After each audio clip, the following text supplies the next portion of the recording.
Assalamualaikum warahmatullahi wabarakatuh.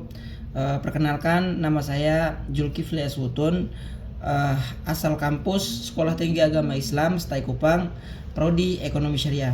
Jadi saya di sini akan mempresentasikan sebuah judul buku yang berjudul Sistem dan Moral Ekonomi Indonesia yang ditulis oleh Mubiarto. Jadi langsung saja. Jadi ada beberapa poin yang akan kita bahas terkait tentang sistem dan moral ekonomi Indonesia. Jadi poin yang pertama itu kita akan membahas tentang pembangunan ekonomi di mata bangsa Indonesia. Jadi di pada awal tahun 1950-an itu segera setelah kemerdekaan negara Indonesia diakui oleh negara-negara lain, maka ada inisiatif dari para tokoh atau para sesepuh itu ingin bagaimana negara Indonesia ini tuh memiliki pendapatannya tersendiri begitu, sehingga bisa dilirik oleh negara-negara lain yang sudah merdeka sebelum Indonesia begitu. Nah, jadi mereka ingin bersaing dengan negara-negara, mereka ingin menunjukkan bahwa ini loh, ada loh eksistensi dari negara Indonesia itu sendiri begitu. Nah, jadi di poin yang kedua kita akan membahas tentang keadilan ekonomi dan keadilan sosial. Jadi keadilan dan ekonomi dan keadilan sosial ini itu sejak tahun 1966, yaitu sejak Orde Baru memberikan arah perkembangan perekonomian Indonesia. Dalam tulisannya seorang tokoh terkenal diisyaratkan bahwa keadilan ekonomi dalam perekonomian bisa dikembangkan melalui semua bangun usaha, yang berarti bahwa ekonomi Indonesia itu tuh bisa maju ketika masyarakat dan para tokoh itu saling bekerja sama untuk membangun suatu usaha yang dimana itu usaha itu tuh milik negara begitu. Usaha itu milik negara, sehingga bagaimana negara itu memiliki usahanya sendiri, negara itu memiliki modalnya sendiri untuk bisa bersaing dengan negara-negara yang di luar di negara Indonesia begitu, atau negara-negara lain. Dan poin yang ketiga itu kita membahas tentang manajemen dan absenteisme. Jadi apa itu manajemen dan absenteisme? Dalam dunia usaha yaitu perluas pemisahan tegas antara pemilikan perusahaan melalui pemilikan saham dengan manajemen profesional oleh manajer-manajer yang digaji pada dasarnya tidak harus merupakan pemilik atau pemegang saham perusahaan yang dikelolanya. Yang berarti bahwa manajemen dan absenteisme ini itu tuh sama seperti penolakan kayak kepemilikan individu begitu. Jadi di mana ketika ada satu perusahaan, maka manajer, karyawan-karyawannya itu tuh saling bekerja sama begitu, sehingga tidak ada dominasi di perusahaan tersebut. Jadi kayak tidak ada kepemilikan individu di situ, sehingga bagaimana untuk mencapai cita-cita yang diimpikan, maka di situ kayak harus tidak adanya kepemilikan individu, sehingga masyarakat, karyawan dan pekerja itu tuh bisa bekerja sama untuk memajukan perekonomian negara Indonesia. Jadi di poin berikut itu tuh kita berbicara tentang sistem ekonomi. Jadi pada tahun 1981 berbagai pemikiran tentang ekonomi Pancasila berkembang semacam dialog nasional mengenai sistem ekonomi yang ideal sesuai dengan jiwa Pancasila Undang-Undang Dasar 1945. Pada tahun 1981 mengarahkan perhatian pada pengenalan jurang perbedaan antara sistem ekonomi idaman sesuai kelima sila Pancasila dengan kenyataan perekonomian yang berjalan. Berdasarkan pasal 33 Undang-Undang Dasar 1945, politik atau sistem ekonomi, politik perekonomian berjangka berjangka panjang meliputi segala usaha dan rencana untuk menyelenggarakan berangsur-angsur ekonomi Indonesia yang berdasarkan koperasi. Jadi di mana pada waktu itu ada dua tokoh terkenal, yang salah satunya itu Bung Hatta dengan Presiden Soeharto itu tuh merancang sebuah sistem yang dimana sistem ini tuh akan memajukan perekonomian Indonesia sehingga dilirik oleh negara-negara lain, yaitu namanya sistem koperasi. Nah, sistem koperasi ini tuh diperkenalkan oleh Bung Hatta begitu. Yang dimana menurut Bung Hatta bahwa sistem koperasi ini akan bisa mengembangkan atau memajukan perekonomian Indonesia dan bisa bersaing dengan negara-negara lain. Yang berikut itu tuh politik ekonomi menuju sistem ekonomi koperasi. Jadi pada waktu itu ada dinamika yang terjadi pada waktu itu ketika Bung Hatta memperkenalkan sebuah sistem ekonomi, yaitu sistem ekonomi koperasi. Pada waktu itu permainan politik atau gejolak politik pada waktu itu sangat besar begitu, sehingga ada yang menerima sistem ini dan ada juga yang tidak menerima sistem ini.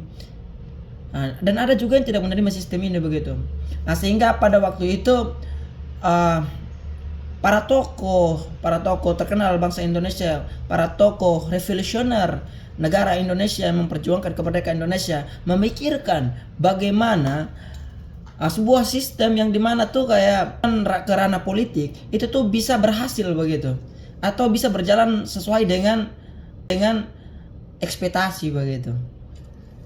Yang berikut itu Sistem Ekonomi Nasional Indonesia atau SENI. Jadi pengenalan Pancasila dan Undang-Undang 1945 dalam pembangunan nasional di bidang ekonomi diharapkan usaha-usaha atau kelompok-kelompok usaha tertentu yang menjadi amat besar kita temui peranan organisasi dan lembaga koperasi yang lemah dan kecil dan pada saat itu usaha-usaha negara atau BUMN di samping beberapa di antaranya yang benar-benar berhasil.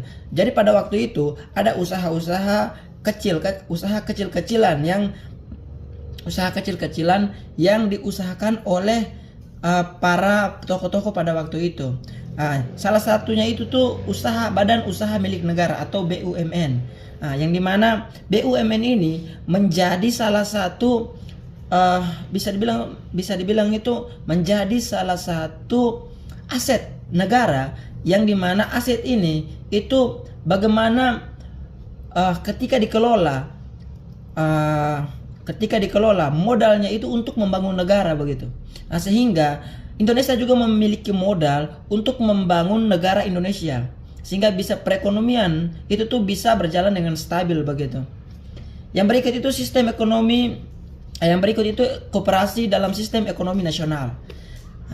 Jadi ekonomi pasar merupakan sistem ekonomi Indonesia sejak sebelum datangnya para pedagang dari Eropa. Jadi ekonomi pasar ini sudah diterapkan sejak dulu, sebelum para penjajah itu datang atau sebelum negara-negara lain itu tuh mengenal ekonomi pasar begitu. Indonesia itu sudah menerapkan hal itu. Jadi yang berikut itu tuh Badan Usaha Milik Negara atau BUMN. Jadi saya akan mengajak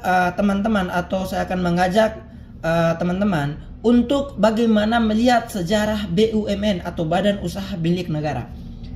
Jadi Badan Usaha Milik Negara itu di tahun 1957 sampai 1958, yaitu ketika perkebunan Belanda, bank dan perusahaan-perusahaan Belanda lainnya diambil alih karena sengketa antara Irian Barat dengan Belanda pada waktu itu, sehingga Indonesia mengambil kesempatan itu untuk bagaimana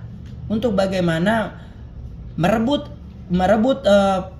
perkebunan perusahaan swasta Belanda, salah satunya BUMN, sehingga menjadi milik negara Indonesia begitu dan dikelola oleh negara Indonesia. Karena pada waktu itu sebenarnya di konferensi meja bundar atau KMB pada waktu itu Indonesia mensah-sahkan saja begitu, karena melihat situasi dan kondisi Indonesia yang masih sangat lemah.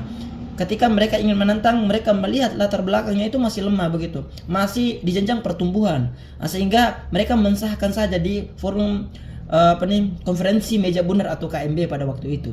Tetapi di tahun 1957 sampai 1958 pada waktu itu Indonesia melihat peluang. Ternyata ada sengketa antara Irian Barat dengan perkebunan dan usaha-usaha swasta milik Belanda. Ya salah satunya itu tuh BUMN. Sehingga di situ Indonesia atau para tokoh-tokoh pada waktu itu merebut kembali begitu. Merebut BUMN, merebut perkebunan, merebut swasta yang mulanya itu adalah aset dari Belanda pada waktu itu. Sehingga mereka merebut dengan permainan politik begitu. Jadi disinilah sejarah berdirinya BUMN atau Badan Usaha Milik Negara, karena mereka melihat bahwa BUMN ini itu tuh bisa menjadi kartu as begitu, kartu as untuk perekonomian dan perkembangan negara Indonesia terkait di bidang perekonomian. Yang berikut itu usaha swasta dan manajemen berasas kekeluargaan. Jadi di mana usaha swasta dan manajemen berasas kekeluargaan ini dimaksudkan bahwa masyarakat yang maju dan modern merupakan masyarakat idaman. Jadi masyarakat idaman ini itu tuh maksudnya begini, ketika salah satu perusahaan itu tuh membangun atau melakukan sebuah bisnis, maka masyarakat itu harus ikut andil di dalamnya. Ikut andil di dalamnya, dan bagaimana tidak ada kepemilikan individual di perusahaan tersebut, dan bagaimana si pimpinan perusahaan dan masyarakat atau karyawan bagaimana mereka saling bekerja sama untuk membangun Indonesia yang lebih baik lagi. Mungkin hanya demikian hasil presentasi saya. Kurang dan lebihnya saya mohon maaf. Wallahul muwaffiq illa aqwamut thoriq. Wassalamualaikum warahmatullahi wabarakatuh.